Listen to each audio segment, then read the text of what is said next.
Hello everybody, and welcome back to our playthrough.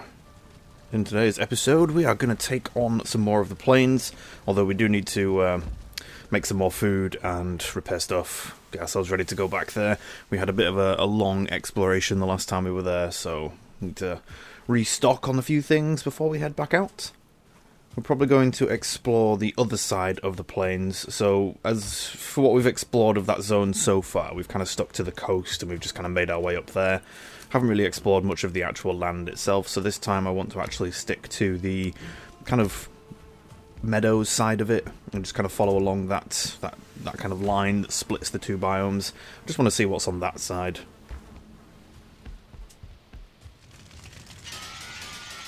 We also need to go back and check up on our barley and flax, as I believe it should hopefully have fully grown by now.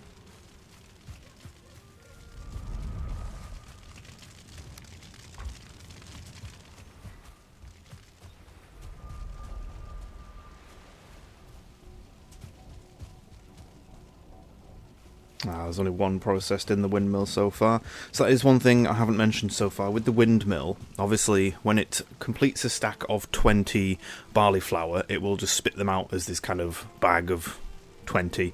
I think there's a stack of 20 in there. And as it's processing those, it will...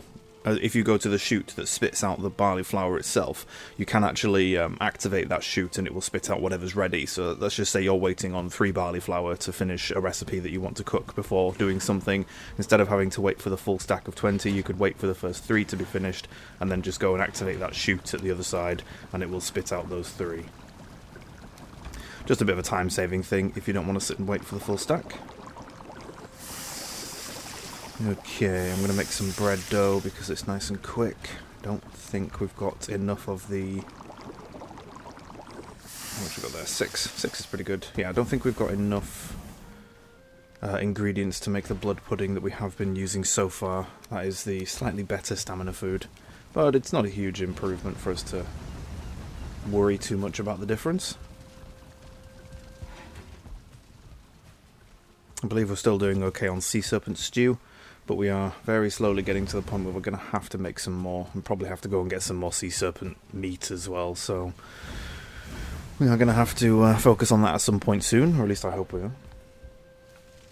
Well, it kind of depends on whether or not we can actually find any sea serpents. We might save it until we next sail back from the plains, because that way we'll have to sail through a whole bunch of ocean biomes, and if it's night time, we might be able to take on a few sea serpents and gather some more meat.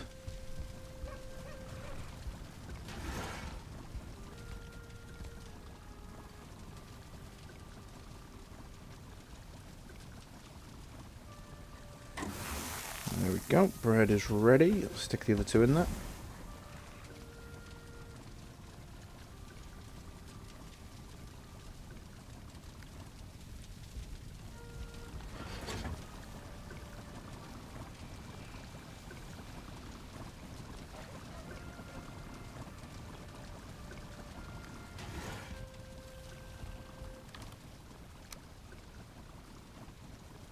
Oh, we still have a stack of 5 blood pudding. That's pretty good. We've only got 7 sea serpent stew left, which, yeah, that's running quite low. I'm going to take the healing potions with us, or the healing meads, just to make sure that we've got them. I keep forgetting to take those, and I'm thinking there's a couple of situations where we could have saved our lives if we'd actually had those with us, so yeah, we should probably remember to take those with us from now on.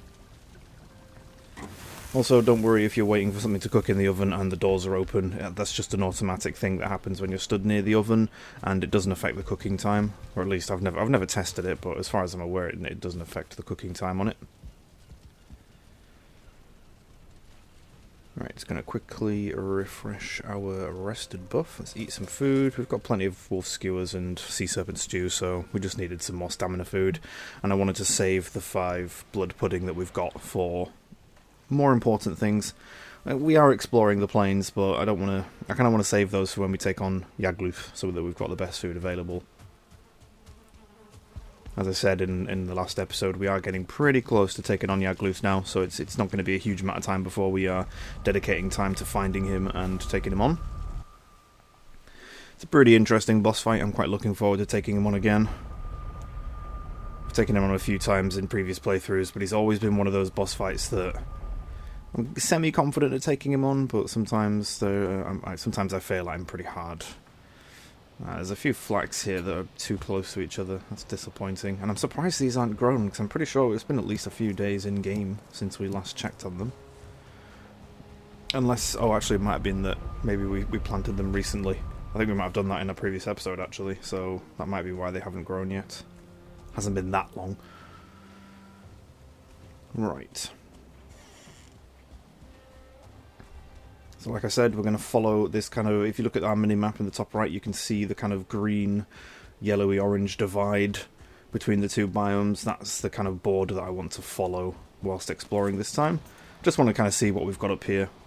We haven't explored this side of the biome yet, so fingers crossed we might be able to find one of those Stonehenge circle thingies that we can hopefully find a boss runestone in. Will you stop running away from me? Thank you very much. Take him down.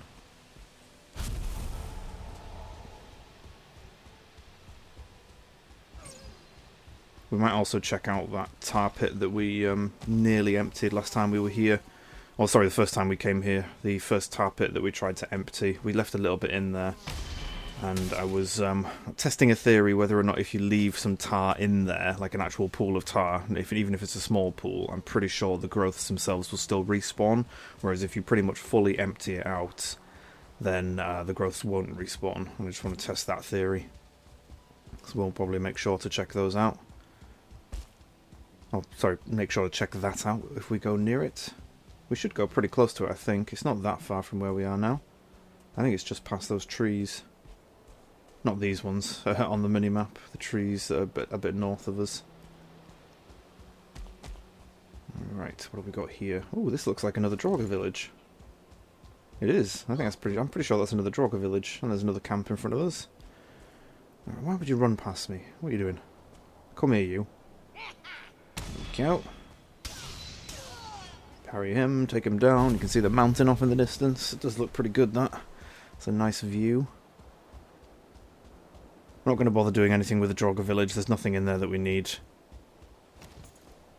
We are going to clear this camp out, though. So let's go and take this on.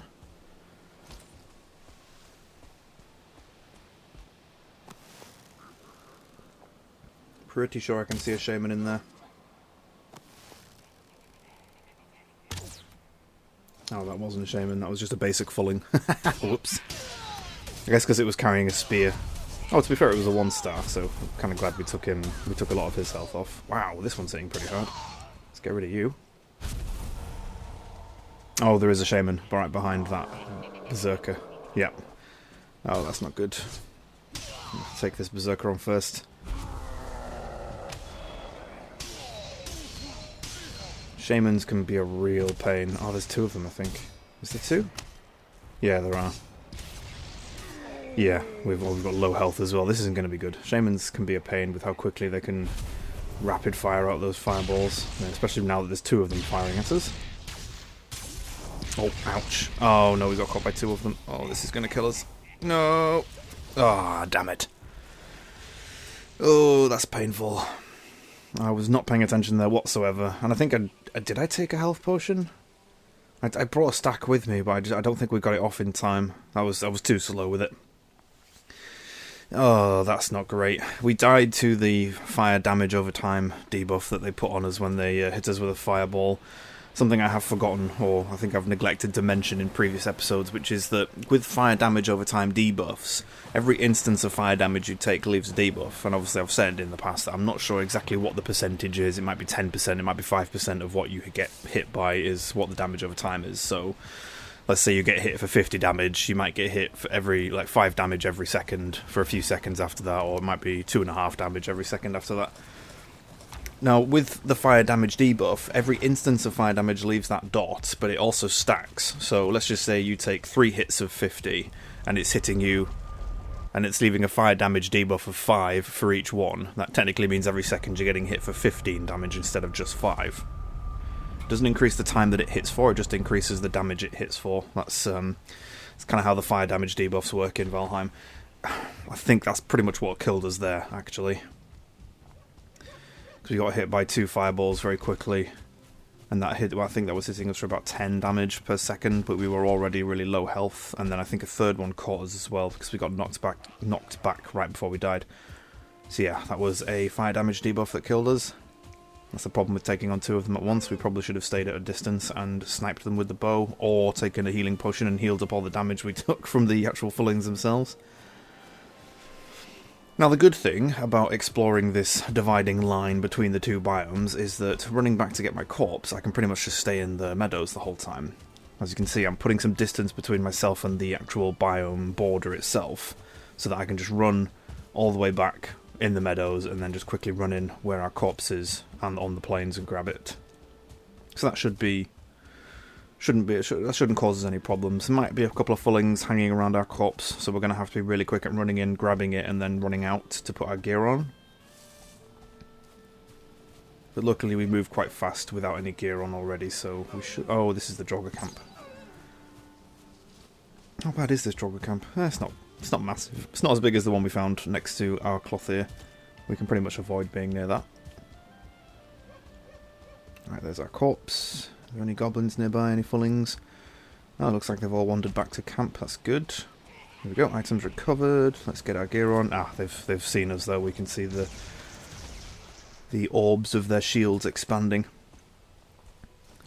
We have the corpse run debuff. The corpse run buff as well. Top right of my screen, where our buffs are located. We've got rested. We've got the no skill drain, and we've also got corpse run, which is the pretty much infinite stamina. It was another quality of life thing that the developers added quite early on in development. I'm pretty sure I've mentioned it previously in the playthrough, but it's really good for getting out of sticky situations. So let's just say you're trying to clear out a fulling camp and you die right in the middle of that fulling camp. Or if you just sprint into the middle of the camp, pick up your corpse, you should be able to just sprint away completely without worrying about running out of stamina, because the corpse run debuff allows you to have infinite stamina for, I think, about 45 seconds after you pick up your corpse. And then obviously the no skill drain as well protects you if you do die second time. You don't lose any more skill points. Oh, this is not good. We are taking multiple hits from these fireballs. We got hit by two of them there, and I think the stacking debuff was hitting us for about 9 damage per second. I might be wrong, I don't think it's 3 seconds, it might be 5 seconds the debuff lasts for. And we also have an army of basic fullings attacking us. We need to take some of these guys out. Oh no, he hits us again. Quick, get the healing potion, there we go. Alright, we need to regen some stamina. Let's take down this guy because he's really low health. Doesn't look like any of these guys are 1-star or 2-star, so we should be okay. Although one thing I am forgetting is that we should really be using bone mass right now, considering we're getting hit for tons and tons of physical damage, and that would reduce it by at least half. I just don't have the window of opportunity to do it. If I pop bone mass now, I'm basically just saying to all 4 of these guys, here, have some free hits on me. Don't die again. Please don't die again. I'm at 35 health. Oh, this is bad. This is really bad. And that Shaman is coming. I can see him. There he is. He's got fireballs ready. Alright, let's avoid. Is he going to shoot a third one? Nope. Looks like he's going to wander away. Right, let's take you down.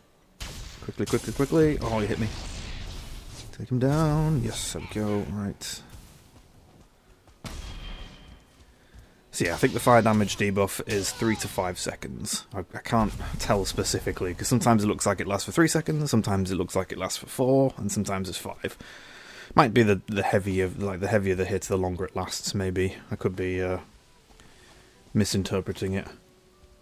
But yeah, it's a nasty debuff. It's the main thing that you have to pay attention to when the Yagluth fight is getting hit by his fire damage abilities, because he does have a lot of them.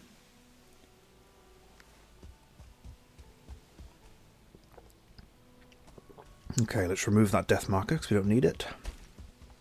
Head back into the camp. That should be most of the goblins in here killed, fullings in here killed. Can't imagine there'll be any more of them left. Oh, there's a couple there I can see. Oops, some barley, we'll take that. Thank you very much. A couple of fullings right there. Let's take you two down. How have you not noticed me? I'm stood right here. Maybe they can't see in the mist either.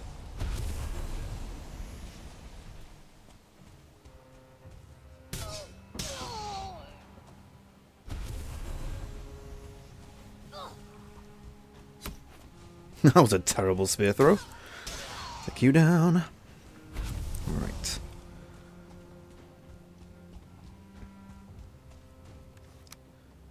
Oh, we're carrying too much. Oh, that's not good. What can we drop? We'll get rid of the wood because we don't need that. Heads, we don't need those. Don't need the buke berries. We need to re-equip our arrows. What else is there? It looks like we're near our carry weight capacity as well, and if we're going to explore a bit more of the plains, yeah, we are. We're going to hit, we're hitting capacity. So what we might do is we might just dump some of the black metal in this chest here, and then leave a marker on the map so that we know that it's here. There we go. So that way, when we come back, we can just quickly run up and grab it. What's in here? Oh, another 2 of them. We might just mark the whole camp. Just leave a marker, and remember, when we come back to check the whole camp, there'll be a few bits of black metal scraps in the chests. There we go.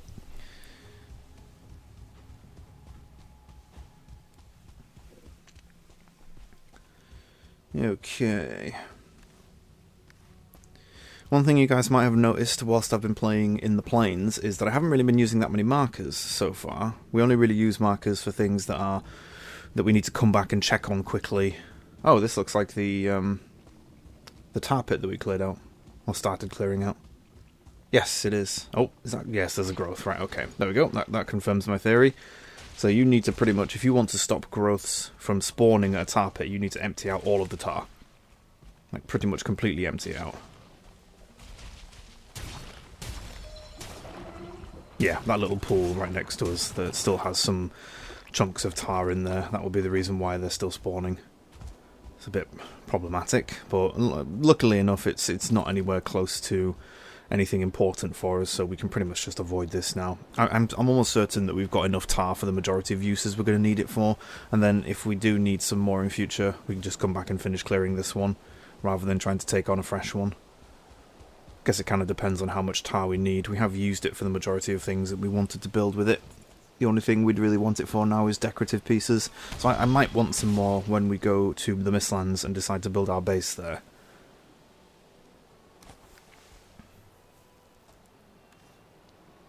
I can't pick up that needle. Why can't I pick you up? Oh, there we go.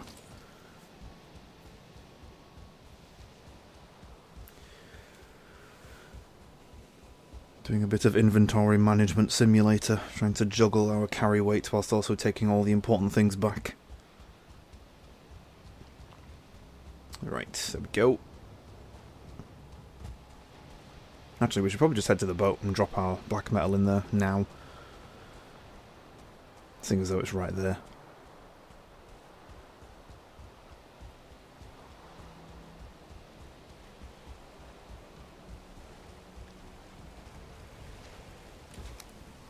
Oh, ouch. Oh, you little sod. We managed to punch him for 2.7 damage. Oh, that didn't actually do a lot of actual health damage to him. Actually, let's see if we can take him on with just our fists. Oh, no. Okay. That answers that question. You can't block or parry with just fists. Well, you could try, but Death Skeeto causes you to get staggered. So what we're going to try instead is we're going to try and block it with a shield and then punch him. Oh, well, that was problematic. He flew upwards as soon as we blocked him, so when we swung to punch him, we missed. That's not great. Let's try again. No, actually, let's just use the sword. I don't want to waste time trying to punch a Death Skeeto to death. Let's avoid that. Oh yes, one thing I meant to mention at the beginning of the episode. Might as well say it now. Apologies if my voice sounds a bit different in today's episode. I've been a bit under the weather recently. Bit of a stuffed up nose, little bit of a cold. Like it's kind of like cold flu-y season in the UK right now. It seems to be something going around, and because my main job, like my actual job, is retail and customer focused, I'm obviously meeting and speaking to a lot of different people all the time. So I knew I was going to catch something eventually. I'm actually quite surprised it's been this long. I just managed to survive for the majority of the wintry season without catching anything. Although technically, it hasn't winter just started, or did it start a few weeks back? So maybe we're probably going to get hit by something worse. I really hope not. So yeah, apologies if my voice sounds a bit bunged up. We have been under the weather for this weekend, just gone. Okay, let's empty out some of the inventory. Now, given that we've started gathering quite a lot of black metal from the plains, and we've got quite a few stacks ready to come back, we're going to need some coal, obviously, to smelt it down into black metal bars. So one thing I might do whilst we're back at camp now is just start cutting down some trees, gathering some wood, and then starting to smelt it down into coal, so at least we've got a bit of stock ready for when we bring it back. Yeah, we could knock down those 2 smelters, because we're not really going to need those smelters right now. Actually, how much iron have we got? We've still got a fair few stacks of iron, actually. Well, I say a fair few stacks. 2 of them were 10 and 1 of them was 8, so we've got just under 2 stacks. So yeah, what we're going to do now is we're going to convert these into charcoal kilns. There we go. We'll stick one here. Can we stick one here? There we go. Now we're going to fit you in there. Yes, we are. Perfect. These are only temporary. We're going to turn these back into smelters once we have pretty much done most of the coal that we need. Right, if we're going to be cutting down trees, I want movement speed, so let's take off our gear. There we go. We'll leave the cloak on, give our character a little bit of modesty. Oh, hello. That's our fine wood orchard, and I don't really want to cut that down because we don't really need fine wood right now. That's a... Actually, no, we won't cut this orchard down. We'll leave this one. This is our fine wood collection. We'll leave it as it is because we don't really need the fine wood right now. We would get standard wood from it, but I want to get a few hundred standard wood, so we'll go and cut down some standard trees. We're not going to bother going through a portal to go somewhere else. We might as well just come here. Again, we haven't cleared that far away from our base just yet, so it's still okay for us to come here and chop trees down. It's not like we have to go running for half a day to find a forest.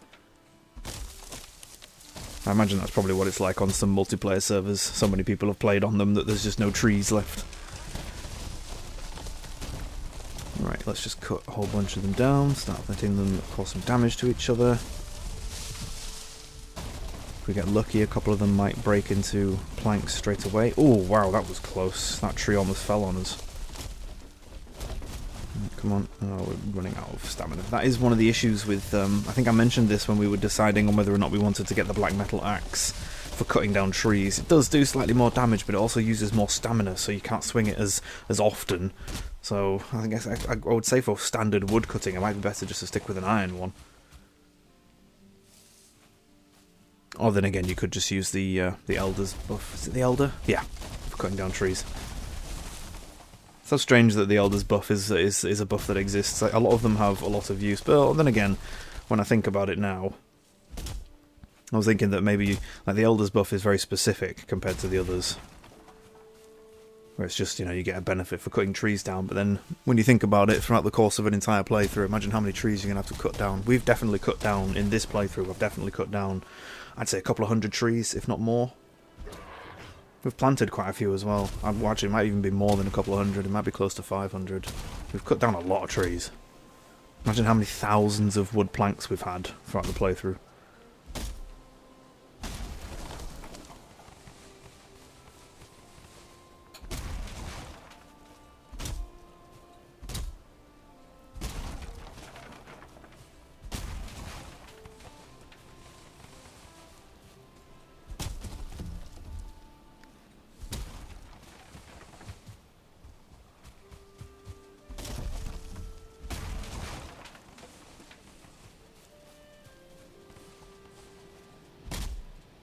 I'm pretty much just going to keep cutting down trees till we fill up our inventory. I don't want to be going back and forth. So we'll just completely fill our carry weight. And then we'll head back after that. That'll give us at least a couple of hundred, which should be fine. I don't think we have that much black metal yet. We've probably got 4 or 5 stacks, which will be about 120 to 150 bits of black metal. So as long as we have a few hundred bits of... What have we got? 50... Yeah, we've got 181. That's pretty good. I'm happy with that. And we've got a whole bunch of tree logs here ready to be chopped up if we do need to come back and get more. Save us a bit of time in future. Okay. Probably going to end the episode shortly. It's a bit of a short one today, folks. I do apologise. The footage for this one didn't go on as long as I wanted to with the recording. It's only about 26 minutes in total, I think. Might be just over that. But yeah.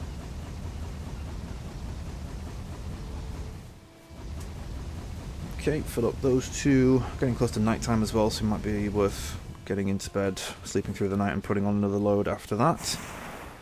We've got 25 coal already, so that's pretty good. That gives us at least 200 bits of coal. How much wood do we have here? Oh, 181. Nice. So we must have already had a stack of 50 back at base, which is pretty good. We have 205 of the birch seeds. That's really good. We're going to need those for crafting at some point, or we'll need them for the chickens when we eventually get those. Alright, now one thing I do want to do is I want to put some stacks of resin in here, just to kind of... Oh, hello. What are you doing here? Get out of my base. Go away. Oh, the crit damage. Alright, there's another resin. Yeah, we're going to put some resin here, actually. Because we have that resin chest, which is pretty much almost completely full. I'm going to pop it in there, pull the lever, and thought this was a gift on us. We got 15 bits of coal for that. Not great, but 15 coal is 15 coal. It's still pretty useful. Right, okie dokie. I think we're going to end the episode very shortly, so thank you everybody for watching. I hope you've enjoyed this one. Apologies for the shortness of it, but I shall catch you in the next episode.